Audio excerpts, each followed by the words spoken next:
बाबा ज़्यादा बस हमें गराई कर दो थले थले कर दें सही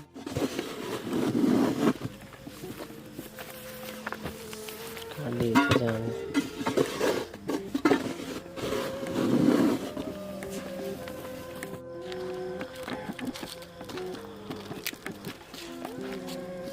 सिर भी निकाल सिर इधर हैं इधर बस देख लेना तू हाथ ला के देख ले माड़ा जा पता चल जाएगा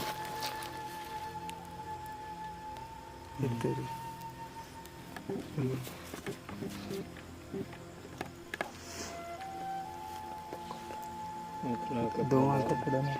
उतला कपड़ा ला दे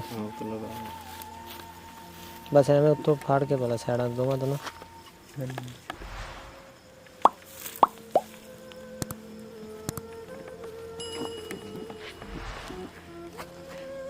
ओके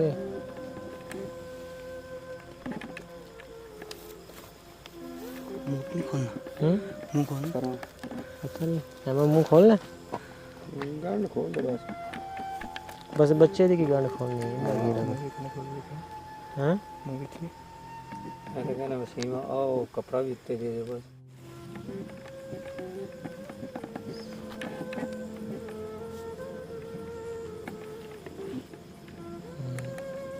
पता भी सुन्नत लिखा हुआ है बच्चे का भी बात हुई टेंशन बुक पाओ होते ना उबरू अच्छा ये तो गल थी सही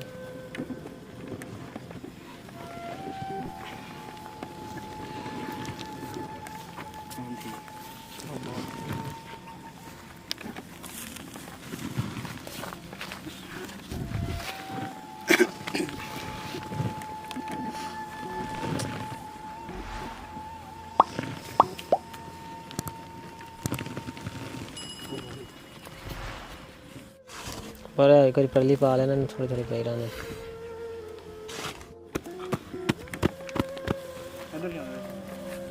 नहीं नहीं इधर किवें जांदा लाइट हैगी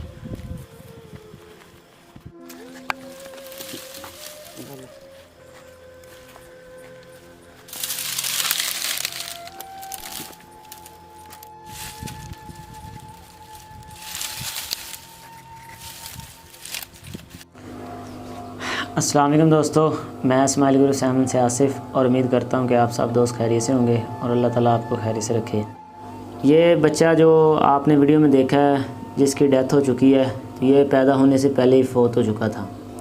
तो उसमें कुछ हमारी कमज़ोरी थी, सुस्ती थी, जो हमसे गफलत हुई, तो मैंने सोचा कि आपके साथ शेयर करूँ ताकि आप इस मिस्टेक, इस कमज़ोरी से बचें और आपके साथ ऐसा हादसा, आपको बाद में ऐसा अफसोस और ऐसी गफलत की वजह से आपको कोई नुकसान ना हो सके।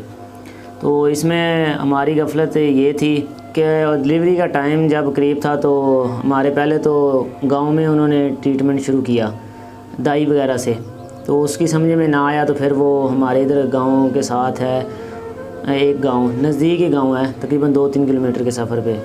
तो उधर उन्होंने हॉस्पिटल से रिजू किया तो उधर ले गए। उन्होंने कहा कि अभी थोड़ी देर है तो आप ऐसे करें कि 1 आधे दिन में आ जाना। जब वो पेशेंट को यानी कि कज़न को लेकर घर आए तो उसके बाद तकलीफ़ और बढ़ गई 2-3 घंटों बाद। तो फिर उनसे रब्ता किया तो वो कहते आप ले आएँ, तो दोबारा फिर ले गए। यानी कि सुबह फ़र्स्ट टाइम ले गए, उन्होंने कहा कि अभी 1-2 दिन देर है। उसके बाद फिर वो असर के वक्त तक तकरीबन पोजीशन तबीयत काफ़ी लो हुई, तो उसके बाद उन्होंने कॉल की तो उन्होंने कहा कि आप ले आएँ। उधर जब असर के बाद पहुंचते हैं, मैं तो सोया हुआ था, मुझे तो पता ही नहीं था। अगर मुझे पता हो तो मैंने तो मकसद सिटी का रिव्यू करना था, विहाड़ी का। तो उससे कोई भी विहाड़ी में क्यों ना सरकारी हॉस्पिटल होता या प्राइवेट होता तो उसी की तरफ रिव्यू करते, लेकिन वो बस मामूल लोग, बस सीधे साधे लोग हैं, उन्हें बस विहाड़ी जाते अक्सर लोग कतराते हैं। तो उन्होंने कहा ये गाँव के नज़दीक है तो इधर बस इधर से इधर ही चले जाते हैं। तो वो उन्होंने वो साथ वाले गांव का रिव्यू किया, हॉस्पिटल में ले गए। तो वहाँ असर के बाद उन्होंने कोशिश की मगरिब टाइम तक। तो जब मगरिब का टाइम, हमने उन्हें कहा भी अगर आपकी समझ में नहीं आता, मामू लोग कह रहे थे कि हमने कहा कि अगर आपकी समझ में नहीं आता तो हमें बता दें, हम विहाड़ी ले जाते, क्योंकि बच्ची की तबीयत इतनी ख़राब हो चुकी थी। जैसे जैसे टाइम गुजर रहा था वो तकलीफ़ में बढ़ रही थी, तो उनकी समझ में भी नहीं आ रहा था दाइयों की, जो उधर की डॉक्टर या नर्स वगैरह थी। तो जब एंड होगी मगरिब के बाद तकरीबन इशा के वक़्त, असर के वक़्त वो लगे हुए हैं, समझ नहीं आ रही थी। तो इशा के वक़्त उन्होंने फिर जवाब दे दिया, कहते आप इसे बिहाड़ी ले जाएं, केस सीरियस है। उसके बाद मैं गाड़ी था इधर, तो मुझे कॉल आई कि आप बिहाड़ी आ जाएं और सरकारी हॉस्पिटल या किसी प्राइवेट में चेक करवाते हैं। जब बिहाड़ी ले जा रहे थे एम्बुलेंस पे, तो बिहाड़ी का सफ़र था तकरीबन कोई 15 किलोमीटर उधर से, दूसरे गांव से। तो वहाँ रास्ते में डिलीवरी होगी, तो वो बच्चा फोत हुआ, पैदा हुआ। तो बस कहने का ये था कि बच्चा पहले ठीक था, चेक भी किया था उन्होंने और बच्चा ठीक था बिल्कुल। तो इसमें बात सिर्फ आपको कहना ये चाहते हैं, जो मेरी समझ में आया कि उसमें फ़र्स्ट टाइम तो होता तो अल्लाह की तरफ से जो भी हुआ, लेकिन इंसान की गफलत भी होती है। जैसे कि आप अगर गांव में बंदा कहे कि ये दाई वगैरह ही क्लियर कर लेगी, केयर कर लेगी, तो वो बहुत मुश्किल है आज के मामलात में। पहले औरतों की सेहत हर एक लिहाज से अच्छी होती थी, काम करती थी, लेकिन आज की औरतों में थोड़ा बहुत फ़र्क है, काम करने के लिहाज से, सेहत के लिहाज से, खुराक के लिहाज से। तो इसलिए थोड़ा बहुत जिस तरह जदीद दौर है, तो जदीद हॉस्पिटलों में इसका इलाज हो सकता है अच्छी तरह। तो बस आपको बस कहना ये कि हमसे ये गफलत हुई, तो आपसे ये गफलत ना हो। जब भी ऐसा कोई डिलीवरी का मसला हो, तो गांव की दाइयों को छोड़कर, साथ वाले करीबी हॉस्पिटल जो होते हैं आपके गांव वगैरह में, उन्हें छोड़कर, उनकी नर्सों को छोड़कर आप सीधा सिटी के अच्छे हॉस्पिटल में, क्यों ना वो सरकारी हो या वो प्राइवेट हो, तो आप उसका रुजू करें।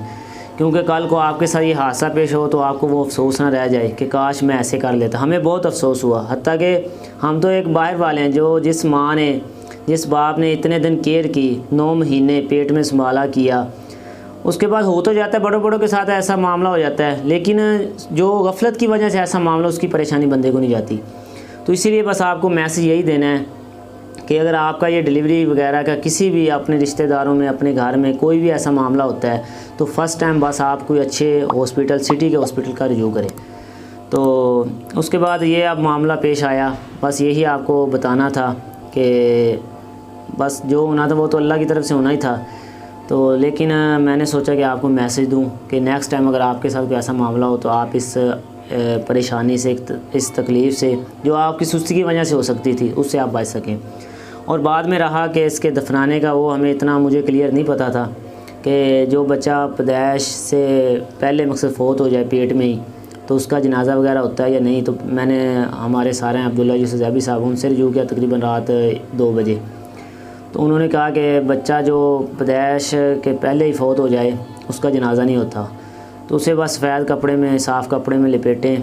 उसके बाद कोई भी 2-4 बंदे जाकर जनाजगाह में एक मकसद के गड़ा, नॉर्मल सा गड़ा, जितना कि बच्चे की जिसामत हो।